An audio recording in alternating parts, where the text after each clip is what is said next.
Our next speaker is Merv Tano. Merv is president of the International Institute for Indigenous Resource Management.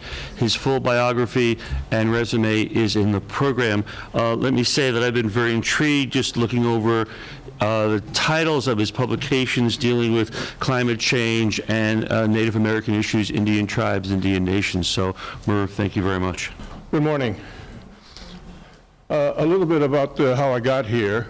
It starts in Whakatane in Aotearoa, New Zealand, with Aroha Mead, where I met Patrick O'Keefe, who is the husband of Lyndall Pratt, where I got to Jane Lennon, and now to Archer St. Clair. So that's the whakapapa, if you will, of where I am. And I want to thank people who made this possible, especially the sponsors. We're into the fundraising mode, and I understand the importance of sponsor relationships, so I want to especially thank those folks who stepped up to the plate. A little bit about the Institute. We're a Law and Policy Research Institute, and essentially we look at ourselves as a forward studies operation. Not that everybody agrees with our forward-looking approaches, and in many instances, the only reason I'm asked to participate in a conference is because they want some sort of outlier to,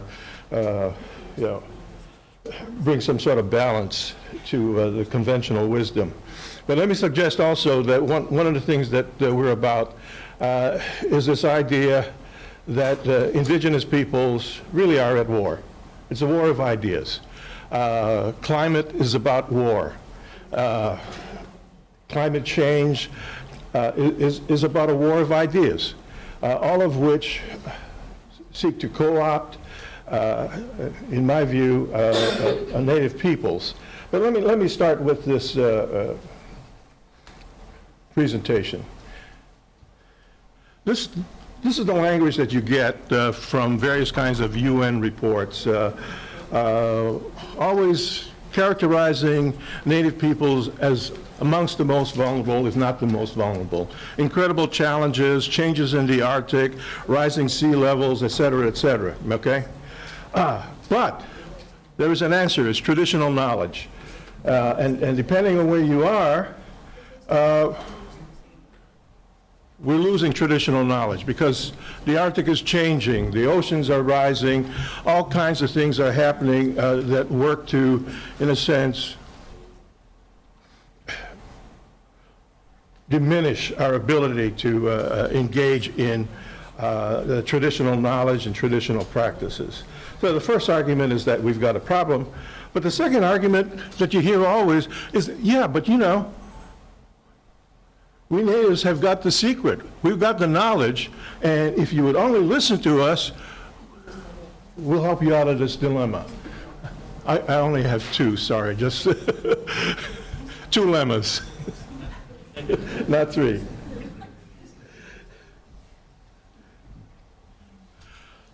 This is the iconic view of the Arctic, right? The polar bear.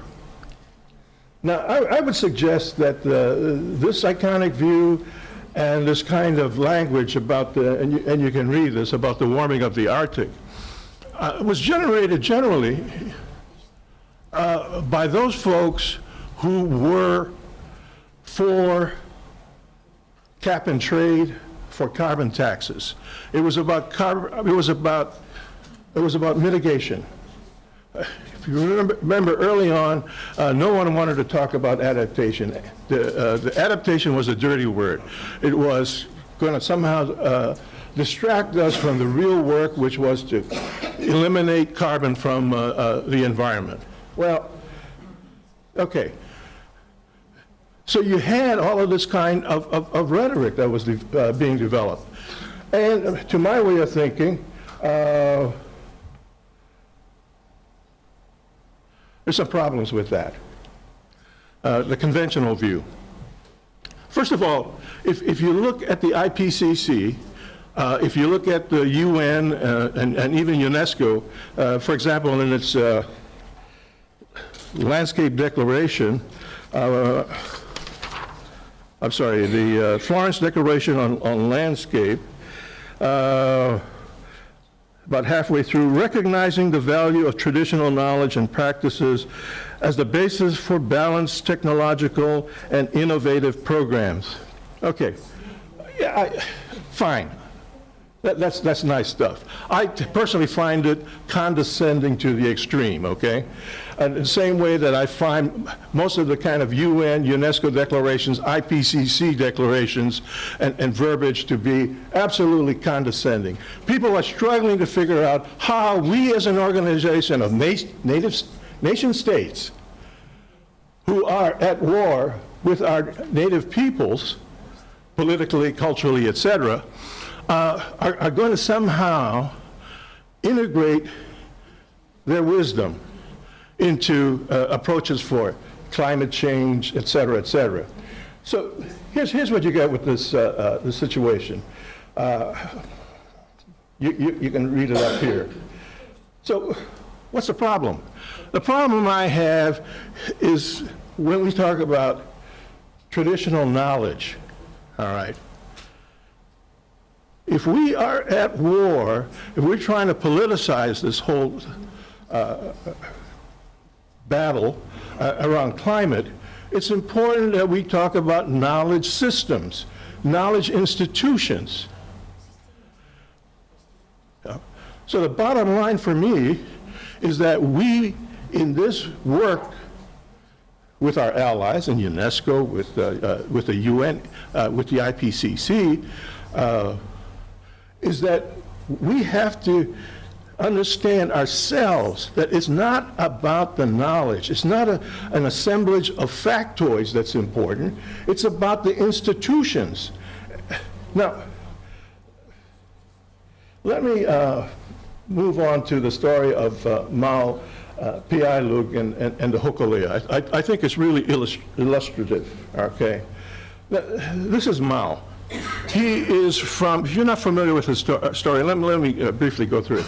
He recently passed, and if you Google him and look at his obituary in The Economist, it's a wonderful obit. But he is from Micronesia. He's not from Polynesia, okay? He's not from within the Polynesian Triangle. But he was one of 6 navigators who understood how to navigate in non-Western ways. Right?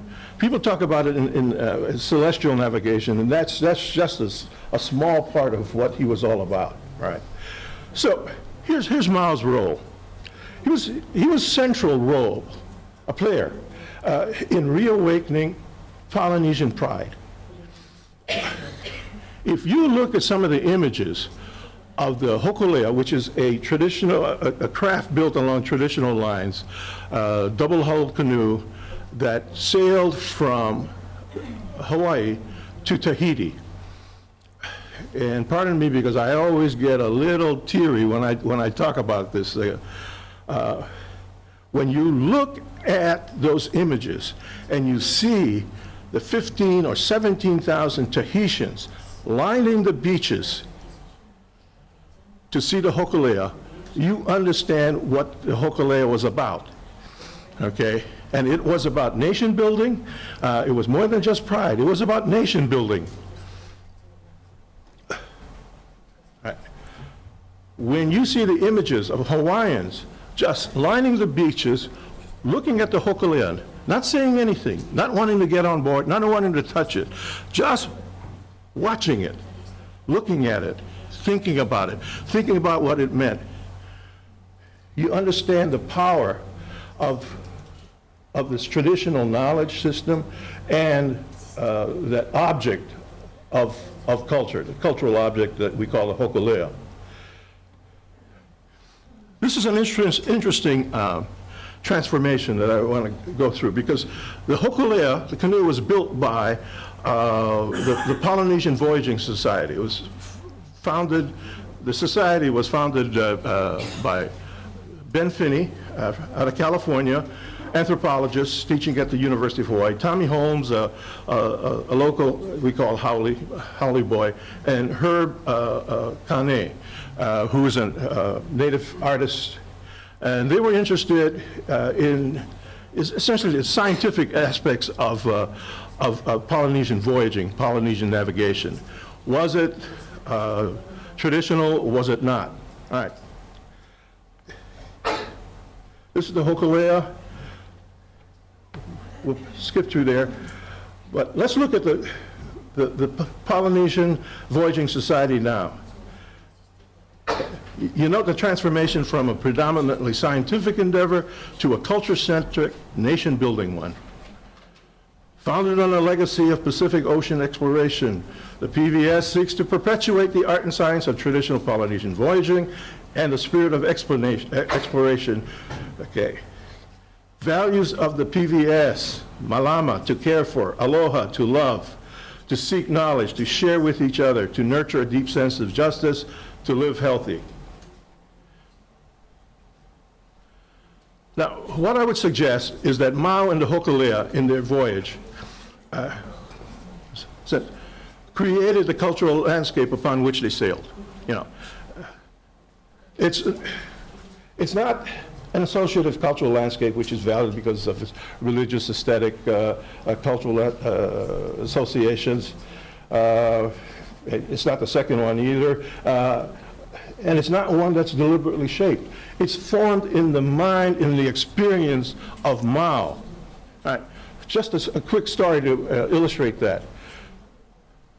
People say that when Mau was on the trip to Tahiti, it'd be a bright sunny day, beautiful weather, he'd put on his jacket, and 5 minutes later it would be raining. So what they learned was that when Mau puts on his jacket, we put on our jacket. See, the problem was that Mau died really before they could figure out what he was feeling, what he was seeing, what he was knowing. And that's part of what we need to recapture. Which is why I think here's some of the factoids of climate vulnerabilities. They've been discussed already. How do we sustain cultural landscapes for the future? All right. It is certainly true that climate, I agree, Bob, that climate is a major problem. Problem one as far as preservation of cultural landscapes.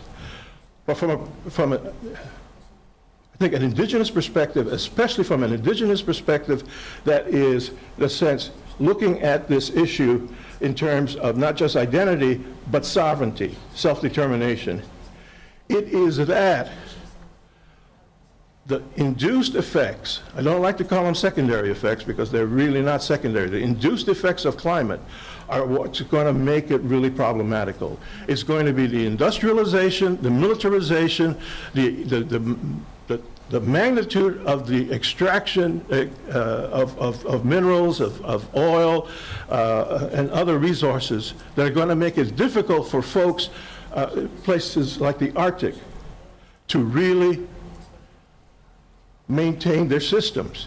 It is because what we'll have is that people will be shifting from the land resources, from the land activities, from hunting, from whaling, from sealing, and moving to be working for the government, working for mining companies, working on military bases, etc. That's going to get them out of this, off of the land, and therefore will lose their knowledge. And so the answer for me is, as we go through this process, people have to understand that it's the systems, it's the institutions. Something like the Polynesian Voyaging Society has to be created if it's not already there. It has to be done in a way that is indigenous. To tie it to a university might be okay, but I don't think it's the best way of doing it. Because to tie it to a university means that it will be academic, it'll be more research-oriented, and it'll not be the kind of nation-building exercise that's required for Native peoples to deal with the impacts of climate change. Thank you.